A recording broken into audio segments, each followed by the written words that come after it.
bienvenidos a Editanel y especialmente al nuevo espacio titulado Periodistas del siglo XXI. Para nuestro primer entrevistado es un periodista de sección, don Santiago Vázquez, periodista de investigación y divulgación de los temas parapsicológicos con una amplia trayectoria profesional a pesar de su juventud. Tiene un amplio historial de programas de radio y televisión y actualmente dirige y presenta el programa Más allá de la realidad en Radio Nacional de España, Radio 1, que desde hace unos meses se puede oír a través de internet. Buenas tardes, Santiago, y muchas gracias por esta facilidad que nos da para hacerte esta entrevista, que te agradezco tanto en nombre de todos los que hacemos como Editanel, como de los muchos lectores que cada vez son más, que se van a ver muy gratamente sorprendidos al verte. Son figuras muy conocidas. Un placer estar con vosotros aquí esta tarde. Un saludo muy cordial para todos. Eres un especialista en parapsicología, como he dicho anteriormente, y te has dedicado a la investigación y la divulgación de ella. Muchas personas, sin embargo, confunden la parapsicología con el esoterismo, que son dos campos totalmente distintos. ¿Podrías explicar qué es la parapsicología? La parapsicología es una ciencia. Esto es muy importante decirlo y no me cansaré nunca de repetirlo, porque en 1969 fue reconocida como tal por la Asociación Americana para el Avance de la Ciencia y posteriormente también por la UNESCO, con lo cual nos encontramos ante una disciplina científica de la que se desprenden más de 400 cátedras en todo el mundo dedicadas al estudio de la parapsicología. Si bien el término etimológicamente no es correcto, porque realmente la parapsicología debe llamarse, como bien enseñaba el profesor Gomosa, parapsicobiofísica. ¿Por qué? Voy a explicarlo brevemente. Porque esta disciplina se encarga de estudiar fenómenos puramente parapsicológicos, por ejemplo, la clarividencia, la telepatía, la precognición. También se encarga de estudiar fenómenos parabiológicos, por ejemplo, los ectoplasmas. Y también los parafísicos, la meditación, por ejemplo. Es decir, que abarca todo un conjunto también de disciplinas científicas que van a aglutinarse precisamente en lo que es la parapsicobiofísica, es decir, parapsicología, antiguamente conocida como metapsíquica, como se conocía. Y esta ciencia, por resumir mucho, claro, porque solamente hablar de lo que es la parapsicología nos llevaría mucho tiempo. Se encarga de estudiar aquellos fenómenos que son precisamente paranormales, es decir, que no son usuales, que no son corrientes habituales y que, por lo menos hasta el momento presente, no se pueden explicar con los conocimientos actuales. Eso es básicamente la parapsicología. Si ya hablamos de otros contextos esotéricos, ocultistas, por ejemplo, la magia no está dentro de la parapsicología. Me alegra mucho esta pregunta, Ana, porque me da pie para decir esto. Hay todavía personas, no solamente en España, sino en Europa y en el mundo entero, que coinciden magia con hechizos, con otra serie de actividades esotéricas y ocultistas, con lo que es la parapsicología. Esto es lo que hay que dejar muy claro. ¿Consideras que la parapsicología en España está reconocida y tiene el apoyo institucional y académico, científico también, que debiera tener como una ciencia que es, o por el contrario está generalmente proscrita dentro del mundo académico, sobre todo, porque si no recuerdo mal, en Utrecht en 1953 se creó la primera cátedra de parapsicología. Sin embargo, en España ha habido un intento por la Universidad Autónoma que crearon por lo menos un departamento dentro de una cátedra, que parece que la cosa no sé si sigue adelante, pero que tuvo muchísimas críticas. Yo confío, Ana, que pronto, muy pronto, tengamos por lo menos una cátedra de parapsicología en España. No, la parapsicología en España actualmente está, vamos a decirlo así, ha caído desde hace ya muchos años en un desprestigio. Pero en realidad es un círculo vicioso, porque si no hay nadie desde una cátedra que explique desde un punto de vista académico qué son los fenómenos paranormales, difícilmente el público, los españoles en este caso, se pueden hacer una idea de lo que es realmente la parapsicología. Existen divulgadores, en mi caso, por ejemplo, que llevamos años trabajando en este sentido, de poner la parapsicología en su lugar y de que se la reconozca como una auténtica disciplina científica, si bien hay fenómenos que no se pueden llevar al laboratorio, pero muchos otros sí. Por ejemplo, el fenómeno de las psicofonías, ese sí se puede llevar. La telepatía se ha llevado muchísimas veces, la clarividencia también, las experiencias fuera del cuerpo. ¿Y los fenómenos psicales? Exactamente. Los ectoplasmas también se ha llegado a cortar, cosa que no se debe hacer, un ectoplasma que salía en Barcelona en 1988 de la boca de una medium en trance, y se analizó ese trozo de ectoplasma. Es decir, llevar al laboratorio los fenómenos que se puedan investigar. Pero hay otros que son etéreos, ¿no? Claro, hay otros fenómenos que es imposible constatar, por ejemplo, las experiencias cercanas a la muerte, o muertes clínicas, muertes aparentes, más propiamente hablando. Ese fenómeno no se puede de ninguna forma estudiar en el laboratorio.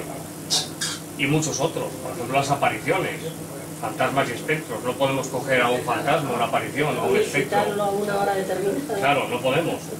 Pero sí hay fenómenos que, como digo, en muchas cátedras en todo el mundo se han investigado y se siguen investigando. Y en España tenemos que luchar, todos los estudiosos y divulgadores de esta ciencia tan apasionante, tenemos que luchar para que eso se consiga y la parapsicología tenga su sitio. Porque, y termino la respuesta, Ana, los grandes, curiosamente, los grandes investigadores de lo paranormal o de la metapsíquica han sido eminentes hombres de ciencia. Por ejemplo, Sir William Crookes, Sir Oliver Lodge, Sir William James, varios de ellos, Richet, por ejemplo, premio Nobel, varios de ellos premios Nobel. Es decir, que no se ha dedicado al estudio de esta ciencia una persona iletrada, no, es que se han dedicado hombres de ciencia que además iban precisamente a desenmascarar el fraude, iban a estudiar los fenómenos y a buscar una explicación de por qué se producía ese fenómeno de una forma natural, y no pudieron explicarlo. Por tanto, algo habrá en todo esto de lo paranormal. Has nombrado antes al famoso profesor Germán Garrigosa, que fue verdaderamente el introductor de la parapsicología en España. Sí, así fue. Y un señor además que luchó para darle la importancia y la categoría que tiene la parapsicología con la que aparte de tu trato personal y de tu también conocimiento que pudiste adquirir a su lado, ¿qué te enseñó, si se pudiera reducir en pocas palabras, don Germán Garrigosa con respecto al estudio de la parapsicología? Me enseñó muchísimas cosas en muchos años de fraternal amistad, pero sobre todo voy a resaltar una de esas cosas, y es que siempre hay que tener amor por la verdad. Aunque después de estudiar un fenómeno uno llegue a una conclusión que va en contra de lo que uno pensaba, exactamente, que va en contra de lo que uno pensaba, o que de alguna forma ataca lo que uno creía que podía ser, está por encima el amor por la verdad. Siempre la honestidad, el rigor. Don Germán Garrigosa, si tuviéramos que calificarlo con alguna palabra, una de ellas sería el rigor. El rigor, la objetividad, la seriedad a la hora de tratar los temas, y ser sumamente escrupuloso, porque hay que serlo.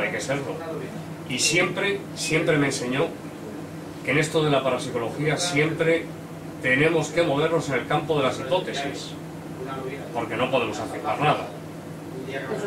No se puede demostrar nada ni afirmar. Dentro de un fenómeno encontramos una hipótesis más plausible que otra segunda, una tercera y una cuarta a lo mejor, pero siempre dentro de unas hipótesis. Me quedo con el rigor de don Germán Garrigosa. Como buen filósofo que era también. Como buen filósofo, bueno, realmente este era un hombre, digo es, hablado en presente, que yo creo que sigue existiendo, en otra dimensión, pero realmente manejaba muchísimos campos del saber, humanidades en general. Le entusiasmaba, por ejemplo, la teología, los fenómenos místicos, por supuesto la filosofía, la psicología, la caracterología, también, la poesía, le encantaba la poesía. De hecho tuvo un hermano que falleció prematuramente, que fue profesor de la universidad, era poeta, Miguel Ángel de Argumosa, su hermano Miguel Ángel. Es decir, era un Leonardo da Vinci de nuestros días. Sí. Además creo que fue también uno de los creadores de la Sociedad Española de Psicología, uno de los fundadores. Sí, y impulsor. De hecho, el otro día estuve con una persona de mucha confianza para él, que me dio precisamente su tarjeta y dice, si quieres, digo, esto para mí es una reliquia, realmente. Me dio una tarjeta como presidente, ¿no?, de esa institución. Y fue una lucha constante. Hay que pensar que don Germán se encuentra en 1971, cuando en España nadie sabía lo que... Estaba todo prohibido. Y además había, en fin, todos lo sabemos. Y se atreve el 11 de noviembre del 71 a hablar en Yelmo Club, en la calle Velázquez, en una conferencia, por primera vez del fenómeno de las psicofonías, ante un país que no sabía qué era eso ni de la parapsicología ni de las psicofonías. Y meses después, las caras de verde.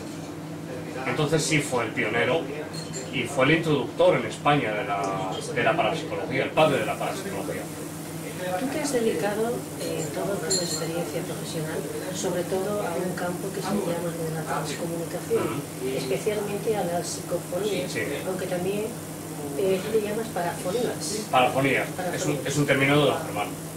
Parafonía, sí. ¿Podrías hablar de las experiencias que has tenido con este tema de forma general y lo que te ha podido aportar a tus propios, no solamente conocimientos, sino a tu concepto de lo que significa el misterio en el que estamos envueltos?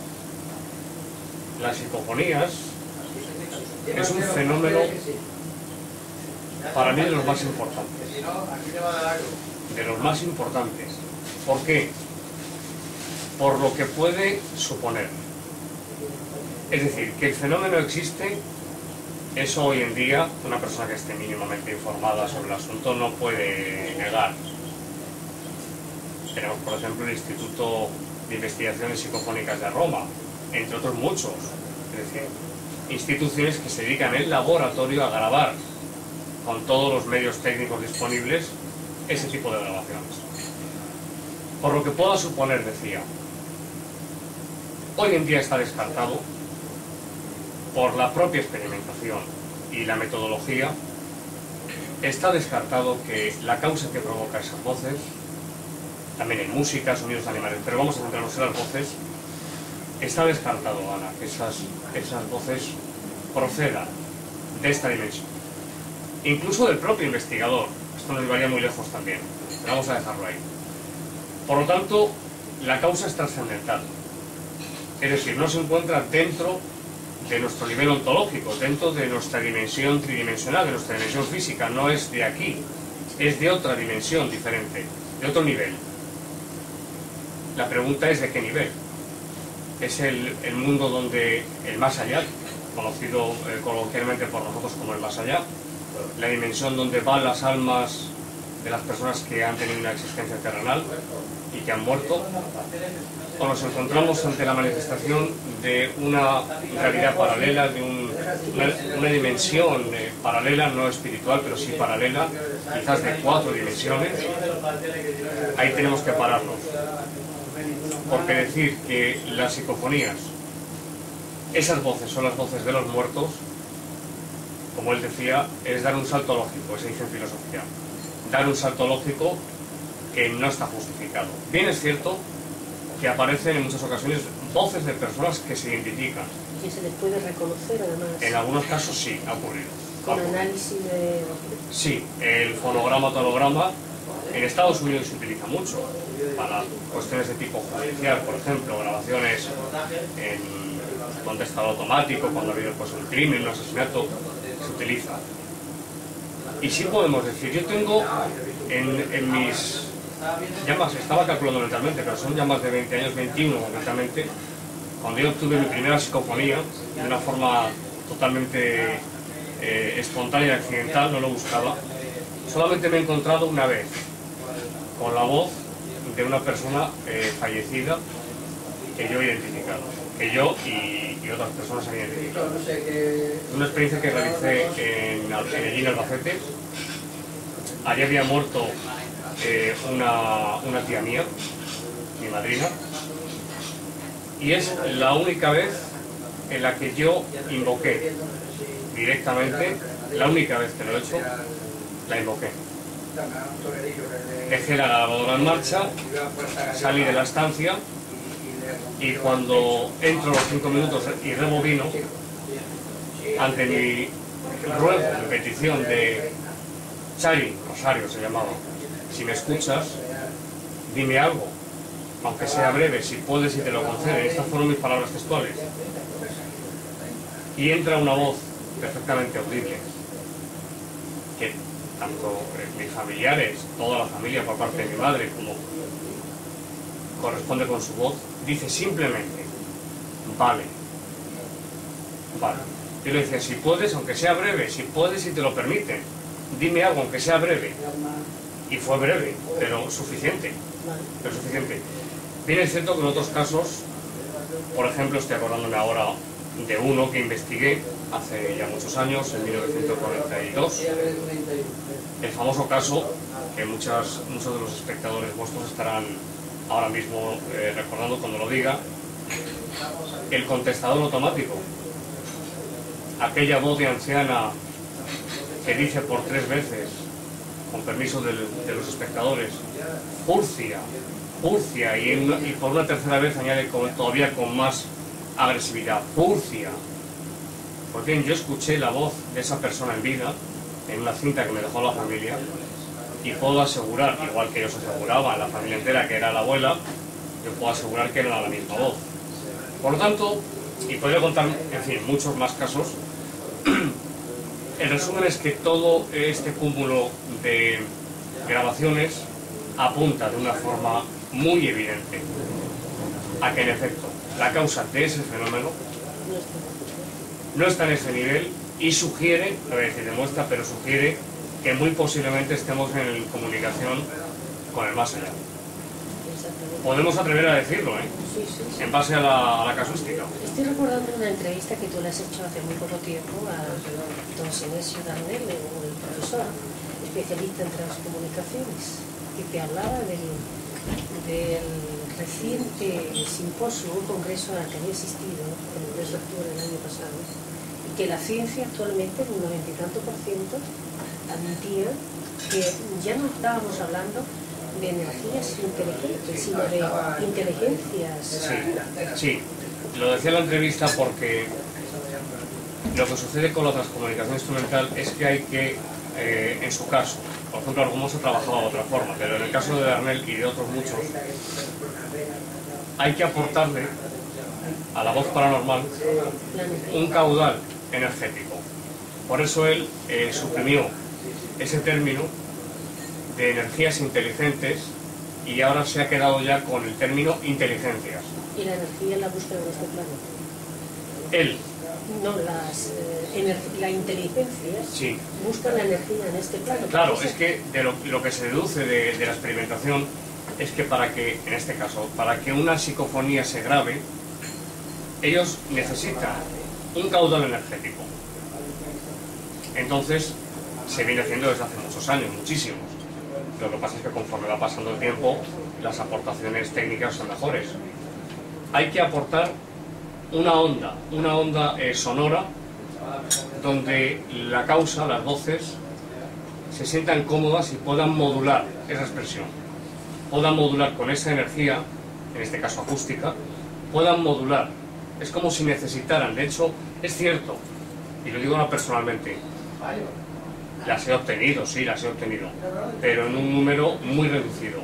Cuando está todo en absoluto silencio, sepulcral, y no hay nadie en el lugar. Me he marchado yo con mis compañeros, hemos dejado en un sitio totalmente aislado. Es como si le costase a la causa no contar con ese caudal energético esa onda sonora que decía antes, para poder de alguna forma modular. Incluso parece, y hablo en hipótesis siempre, pero parece, da la impresión de que en muchos casos es como si esa causa que provoca las voces necesitase de la presencia de los investigadores, de una o de varias personas. Es curioso. Me ha pasado con alguna persona. Estando esa persona presente en el lugar, ocurre que el número de psicofonías aumenta, y no solamente aumenta, sino que son clarísimas. Más audibles y que entran con muchísima más fuerza, por lo tanto. ¿Tú te puedes considerar, aparte de periodista e investigador de estos temas, un hombre de radio? Más que de televisión, el medio para ti es indiferente, solamente es el soporte para expresarte. Es una pregunta muy buena, Ana, porque algún día lo colgaremos en la página web nuestra. Son archivos que ocupan muchísimo espacio, pero ya tengo con 15 años, alquilábamos mi hermano Fernando y yo, una cámara de televisión que era pues una cosa parecida a este tamaño, donde había que meter la cinta de VHS dentro, y la alquilábamos para un fin de semana entero en una tienda de la calle Barquillo de Madrid para hacer un programa de televisión en casa. Con 15 años yo y Fernando con 13 o 12 años. Eso es una vocación, ¿verdad? Claro, en televisión. O sea que sí. Y realmente lo más antiguo que tengo, y lo tengo en casa guardado, en mi archivo, es una cinta mía con 6 años haciendo un telediario, lo que yo creía que era un telediario, claro, con 6 años. Pero claro, como no puede ser de otra forma, quiero decir, mi padre pues ha trabajado toda la vida como profesional de radio y televisión, y yo desde pequeñito ya estaba acostumbrado, igual que mi hermano Fernando, pues a ver a nuestro padre delante de los micrófonos y de las cámaras de televisión.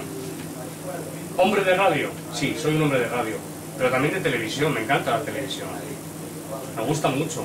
La televisión tiene algo que no tiene la radio y la radio tiene algo que no tiene la televisión. Eso es así, es evidente. Son dos mundos diferentes, pero tiene una magia especial. Es decir, poder dirigirse a una cámara de televisión y mirar al piloto rojo que tenemos enfrente es una experiencia apasionante. Yo he hecho televisión, estuve, aparte de invitado en diferentes programas durante muchos años, en Canal 7 Televisión, en la Comunidad de Madrid, presentando durante 2 años un programa que no tiene nada que ver con el misterio, sobre podología, con un cirujano podólogo. Era un éxito la cantidad de problemas que nos planteaban, problemas en los pies, en un podólogo, y yo me limitaba pues a moderar el programa, a presentarlo y hablar sobre este tema de la podología. Y para mí fue una experiencia extraordinaria. Y por eso yo creo que radio y televisión son hermanos. Dos medios. Exactamente. ¿No has tenido que renunciar a algo para dedicarte a la parapsicología, al periodismo, investigación parapsicológica? Porque yo creo que tú ibas encaminado hacia el fútbol. Estuviste jugando en los alevines, benjamines, sí. ¿Del Real Madrid? Del Real Madrid, del Atlético de Madrid y del Rayo Vallecano también. Y un día colgaste las botas y dijiste, sí, hasta aquí hemos llegado. Sí, sí. De pronto te diste cuenta que aquello te obligaba al mundo de la comunicación. Debo estar muy bien informado, me conoces bien. Porque soy una fan tuya, no sabes. Muchísimas gracias. Continuamente. Muchísimas gracias. Pues sí, así fue, así. ¿Hasta que has renunciado a algo en tu vida para dedicarte a tu pasión, que es esta? He renunciado a bastantes cosas. Por ejemplo, dentro de la radio yo he hecho de todo. He hecho informativos, me encantan los informativos, he hecho muchos informativos, magazines, programas culturales, presentación, lo que es Radio Fórmula, música, programas de entrevistas. Y sin embargo, dentro de la radio, aunque he hecho de todo, me especialicé en el mundo del misterio para ser un divulgador y un investigador de estos temas. Y es posible que ahora, si no me dedicase, por supuesto no voy a renunciar ya. Es mi vocación y es mi camino y seguiré hasta el final de mis días, así si Dios quiere. Pero podría estar, por ejemplo, presentando un programa en televisión sobre cosas del corazón, por ejemplo. Claro, por ejemplo, o un informativo, es decir, o deportes, y lo podría haber hecho, y he tenido más de una oportunidad. pero no he querido apartarme de lo que realmente a mí me llena, que es ponerme delante de una cámara de televisión, como ahora mismo, ponerme delante de un micrófono y contar, divulgar, expresar, reflexionar, que esto es muy importante también, no podemos quedarnos solamente en la superficie. Una vez que están expuestos los datos, la información, hay que reflexionar sobre los fenómenos y contrastarlo e intentar llegar a algunas conclusiones. ¿Has encontrado a lo largo de tu camino profesional muchos obstáculos dentro del mundo de la radio y la televisión para dedicarte precisamente a este campo de la parapsicología? ¿O consideras que es un campo más que está igualmente, por decirlo así, amparado y respetado por el resto de los profesionales? Estamos limpiando ahora. Intentamos que haya compañerismo. Pues para ustedes, Intentamos que haya compañerismo. a las 7 Yo quiero ser compañero de mis compañeros y amigo de mis amigos, o por ejemplo aquí los amigos que están también presenciando esto. Pero me preguntas que si me he encontrado con obstáculos. Sí, me he encontrado no con uno, con muchos. Con muchos. Porque desgraciadamente es una pena. No ya dentro del mundo del misterio, en general el mundo de la comunicación. Es un mundo muy difícil. Es un mundo muy difícil, donde en muchos casos prima el ego, el yo, el aparecer, el figurar, el participar. En definitiva, yo creo que tenemos que centrar más el protagonismo en los fenómenos y menos en los investigadores, aunque bueno, es evidente que es importante quién cuenta ese caso, esa investigación y cómo lo cuenta, pero quitar un poco de protagonismo a lo que es el investigador, el que sea, da igual, yo o el compañero que sea, no importa. Obstáculos, sí, zancadillas también, algunas traiciones también ha habido, también. Eso es normal, quiero decir, no solamente me ha ocurrido a mí, nos ha ocurrido a todos. Personas que se han pegado en un momento determinado, o en más de uno, porque en ese momento pues les interesaba sencillamente arrimarse a ti. O una persona, en fin, no voy a dar nombres, pues que han ido por detrás para intentar moverte la silla, por ejemplo. O pisar con investigación en un momento determinado. En fin, son cosas que ya contamos con ellas. ¿El mundo paranormal iba a ser ajeno? No, el mundo paranormal no es ajeno, Ana, en absoluto, no es ajeno. Esto ocurre también, pero ya, en fin, pues ya cercano a los 40 años, que decir que ya vamos tomando las cosas de diferente forma. Es igual vivir eso con 25 años, 22, 23, vivirlo con 37, casi 38, 40, en fin. Pero sí, es un mundo complicado, es un mundo difícil, el mundo de la comunicación y el del misterio también. Debe ser un poquito más complicado. Complicado. Dentro del ámbito español, ¿cuáles consideras tú que actualmente son los investigadores? Ya hemos citado don Fernando Hermoso, que ha fallecido recientemente, el profesor Inés Ibarré, y alguno más que hay dentro del mundo parapsicológico que está haciendo aportaciones importantes a la investigación. Sería una injusticia, ¿no? Mencionar a dos o tres y olvidarnos de todos.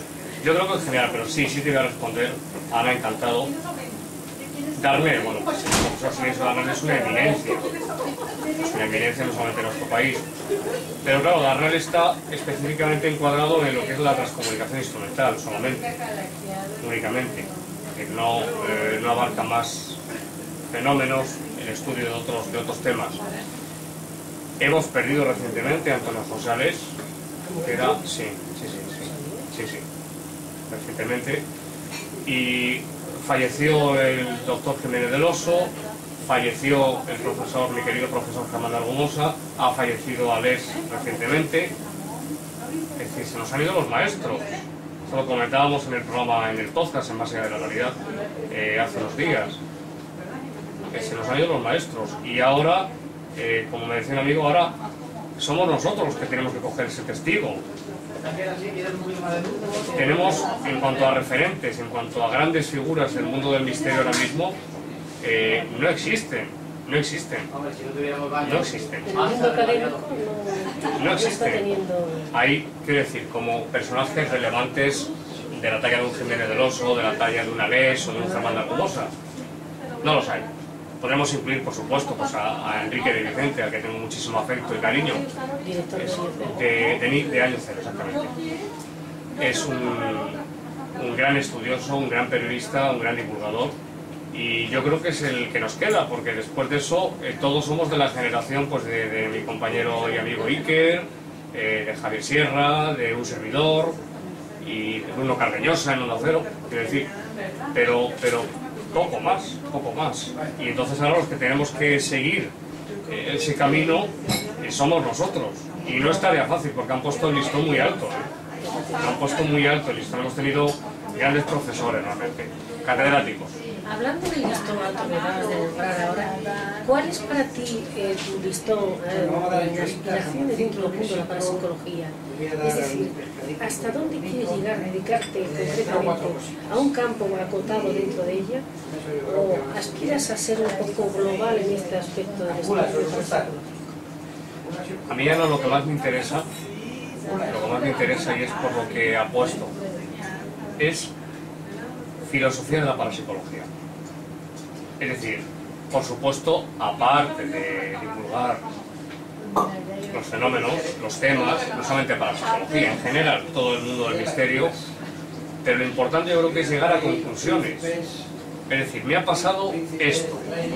He tenido, por ejemplo, una experiencia extracorpórea, o de fuera del cuerpo. O se me ha dado un fenómeno de clarividencia. Bien, conocer esa información, lo que tenemos que hacer es reflexionar y llegar a una serie de conclusiones. Para mí la gran pregunta, si bien no todos los fenómenos apuntan en esta dirección, si me preguntas cuál es para mí la gran cuestión, el gran enigma, es si después de la muerte del cuerpo físico hay algo más allá. Esa es la gran pregunta. Y claro, muchos fenómenos apuntan en esa dirección. No digo que demuestren, digo que apuntan en esa dirección. Por lo tanto, para mí es lo más importante, la pregunta más importante. A lo largo de todos tus 20 años o más, porque dices que llevas desde los 15 Sí. dedicándote a esto precisamente, te habrás encontrado con situaciones algunas veces insólitas, por no decir muchas. ¿Podrías decir, porque los espectadores y los lectores, en este caso de Internet, estarán interesados de alguna anécdota que te recuerde un momento que has vivido dentro de tu investigación? Anécdotas hay muchas, tanto positivas como negativas. Es decir, hablábamos fuera de cámara del Palacio de Linares. De esta noche podría contarte más de una. Por ejemplo, que un vigilante que estaba allí, no voy a decir ni siquiera la empresa de seguridad, de los dos que estaban dentro del palacio, uno de ellos que se agarraba literalmente a la camisa y nos decía: por favor, dejarme ir con vosotros toda la noche porque yo solo aquí no aguanto. O sea, es que eso ocurrió. Era como para daros ánimos. Claro, para darnos ánimos. Y sin embargo era un profesional de la seguridad y acostumbrado a enfrentarse pues con muchas situaciones. Y sin embargo, es que recuerdo, a mí me cogió, en un momento determinado me cogió de la camisa que llevaba, me dijo: por favor, no me dejéis solo. Eso lo hemos vivido nosotros, por ejemplo. Y entonces vosotros erais jovencísimos. Y éramos muy jóvenes, yo tenía 17 años. Bueno, y lo cierto es que se pegó a nosotros y prácticamente en toda la noche no se despegó de nosotros. Eso ha ocurrido.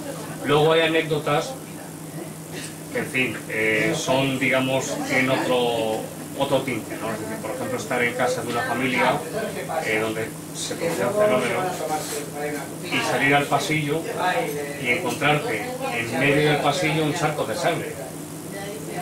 Eso me ha ocurrido, es decir, a mí y a mi grupo de investigación. Y llamar a toda la familia, ¿sabes? Decir: aquí ha pasado esto. Y además era un charco de sangre, lo comenté una vez en la radio, un olor nauseabundo, el que despedía la sangre, espantoso. Se recogió, sí, salí yo, porque iba, si no recuerdo mal, al baño, y en el pasillo, que recuerdo la casa perfectamente, estábamos ahí haciendo pruebas de psicofonías, fotografías de la casa, conversando con la familia, con los testigos, contándome las historias, y cuando me asomo al pasillo, me encuentro en mitad del pasillo con un charco de sangre. No era un charco tampoco enorme, pero era un charco de sangre. Un fenómeno de aporte. ¿Sí? Fenómeno de aporte en este ¿Y caso. desapareció después o se quedó allí? No, tuvieron que recogerlo, la madre y la hija, pues con la fregona tuvieron que recogerlo y ya está. Y apareció allí y me lo encontré yo. Es que eso pueden dar fe tanto mis compañeros como la propia familia. Sé que es impactante, por eso lo cuento. Sales a un pasillo y te encuentras de repente con un charco de sangre en el suelo. Ahí pues piensas, ¿dónde estoy metido? ¿Dónde estoy? Considera, naturalmente, toda persona que se dedica a la investigación parapsicológica cree que existe un misterio que nos rodea y trata de averiguar dentro de lo posible una pequeña parte, porque yo creo que el todo solamente se conseguirá cuando lleguemos al otro lado. Yo creo que sí. Considera ahora mismo el misterio mayor que te has encontrado dentro de tu carrera profesional, un tema que has querido estudiar, por lo que sea, problemas hermosos, obstáculos, se ha quedado ahí aparcado. ¿Cuál es el que tienes ahora pendiente que te interesaría? ¿Lo consigas después, antes o después? Bueno, ya hemos hablado antes también fuera de cámara de este asunto y te he dicho que daría lo que fuera por pasar una noche, aunque fuera una noche, en el Palacio de Linares. Porque el Palacio de Linares fue la primera investigación seria que hicimos y ha quedado pendiente, está pendiente. Pero claro, de momento el permiso no viene. Por lo tanto, es algo que me gustaría hacer algún día. No sé si podré conseguirlo, todo apunta que no, pero sí. Hay un lugar, por lo que me ha contado un compañero, Miquel Navarro, realmente impresionante. Es el fuerte de San Cristóbal, se encuentra en Navarra, y es un lugar donde han ocurrido cosas, fenómenos realmente extraordinarios. En diferentes visitas al lugar, este querido compañero que cito, me ha comentado tanto él como también Miguel Ángel Seguro, otro compañero y amigo investigador, que han acudido al lugar para investigar en diferentes ocasiones, me han referido fenómenos de todo tipo en el lugar.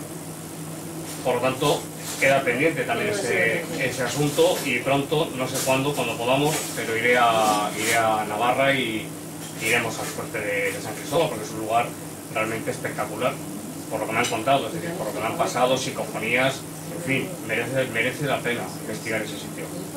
Podría contarte muchos más sitios, pero la entrevista no va para tanto. Pues me parece que los lectores de Internet se van a quedar con la miel en los ojos.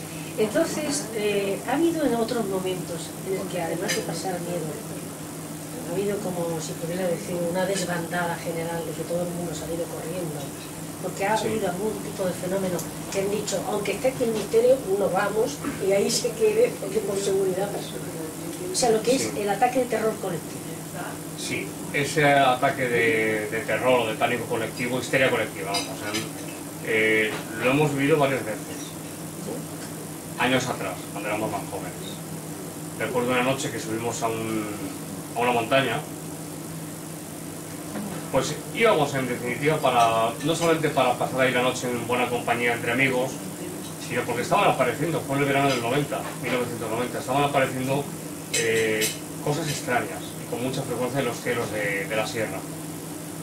Y recuerdo que estando en una explanada, de repente escuchamos el sonido de un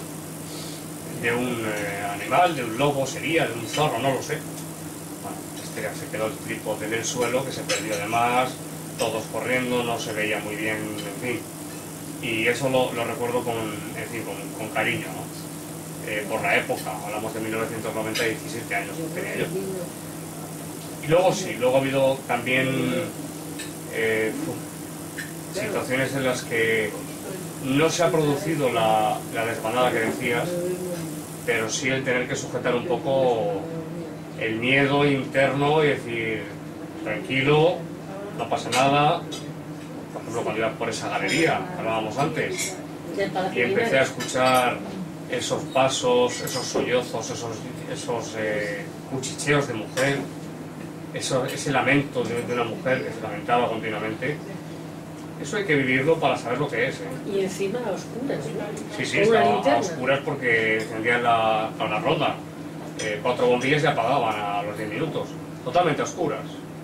Tuviste, vamos, Y claro, ahí es una de dos, o te matas por las escaleras y sales corriendo y te pegas contra una columna y te abres la cabeza, o realmente pues te sujetas y dices, bueno, voy a recoger la grabadora, que esa por lo que iba. Estaba además en el tocador de la Marquesa, en su habitación, y bueno, pues tuve que armarme de valor y decir, bueno, estoy ante lo paranormal, pero ¿qué puedo hacer yo? No puedo hacer otra cosa. Y además que tampoco después sufriste daño ninguno. No, como suele afortunadamente no. suceder en estos Sí, chicos. no, afortunadamente agresiones no. ¿Cuál ha sido tu mayor éxito profesional de los Caray. casos que tú te consideras que ha sido verdaderamente un logro, que valoras? Qué pregunta. Difícil pregunta. Yo fíjate, Ana, pienso que es un constante esfuerzo. Es decir, por ejemplo, el haber investigado un lugar u otro, el haber tenido en televisión una actuación más brillante, sobresaliente, yo creo que siempre hay que mirar hacia adelante. Siempre. Y lo que has hecho hoy, el último programa que hemos hecho en el podcast, el siguiente tiene que ser aún mucho mejor que el anterior. Siempre. Creo que me queda mucho camino por recorrer, que me queda mucho por aprender. Hay grandes profesionales ahora mismo en el mundo del misterio, es verdad.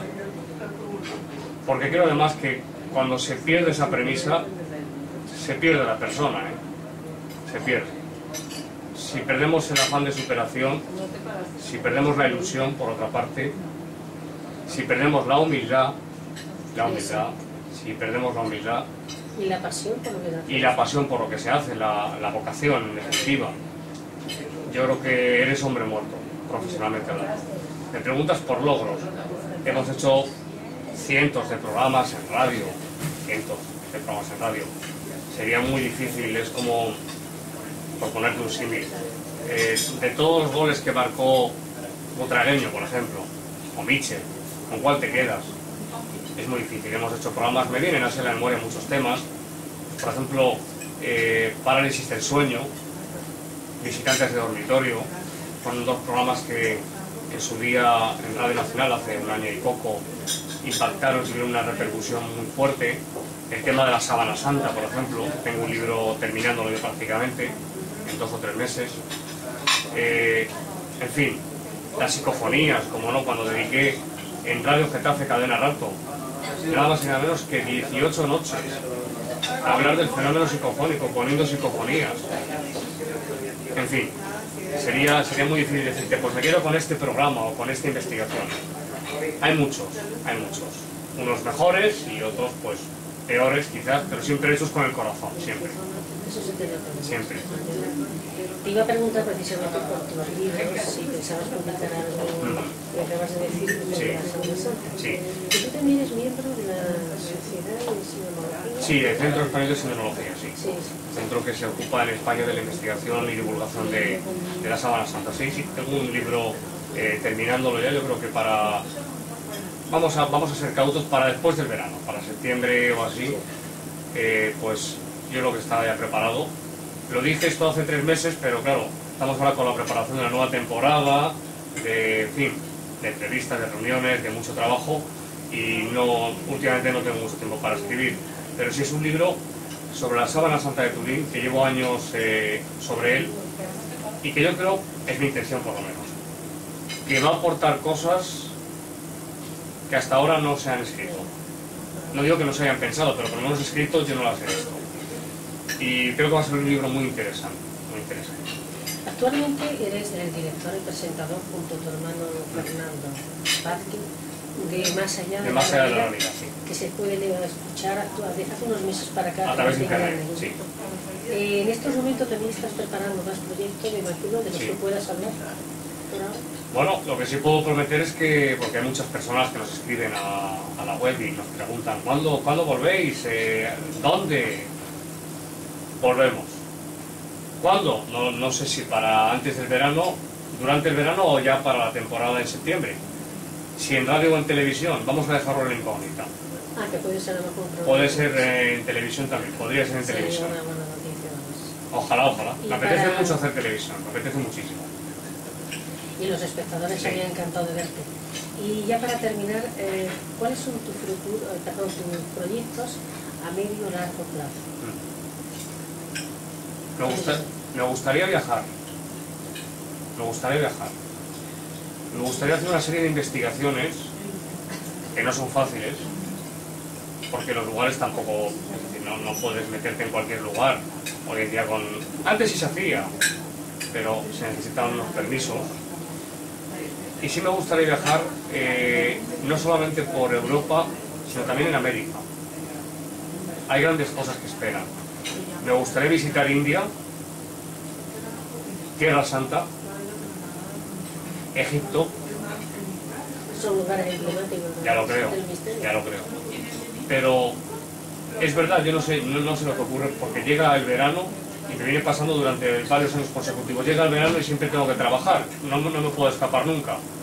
Pero sí, después de publicar el libro sobre la Sábana Santa, voy a centrarme en un segundo libro sobre el fenómeno psicofónico. El fenómeno de las psicofonías. Ya estoy haciéndolo, está parado ahora, pero voy a continuarlo. Una audición de todas las grabaciones, todas las cintas que he grabado desde que empecé, para que con ese libro vaya acompañado de un CD, Ah, qué interesante. presentado por mí, explicando brevemente cada parafonía y diciendo qué se va a escuchar, cómo fue grabada, etc. Es el segundo proyecto que tengo ahora mismo en mente como para mí más importante.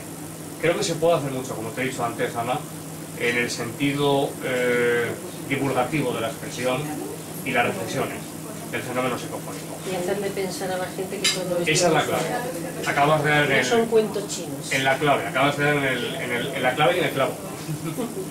Y para último, ya para terminar, ¿le quieres decir algo a los espectadores y lectores, en este caso de Sí. Internet, en cuanto al fenómeno parapsicológico y tu trayectoria profesional que les interesa mucho, porque eres una figura muy conocida por todos y muy querida? Porque Muchísimas además gracias. reflejas una gran sinceridad y honestidad en tu trabajo. Eso intentamos. Yo les diría que algo que me enseñó también el maestro, ni siquiera como consejo, pero sí una sugerencia amable, que antes de emitir un juicio se informen bien, porque no hay nada peor como opinar desde la desinformación, la ignorancia por desconocimiento, Y los prejuicios. los prejuicios. Esto es fatal, es fatal. Antes de opinar sobre un tema de parapsicología, por favor, que se informen, pero que se informen en fuentes fiables.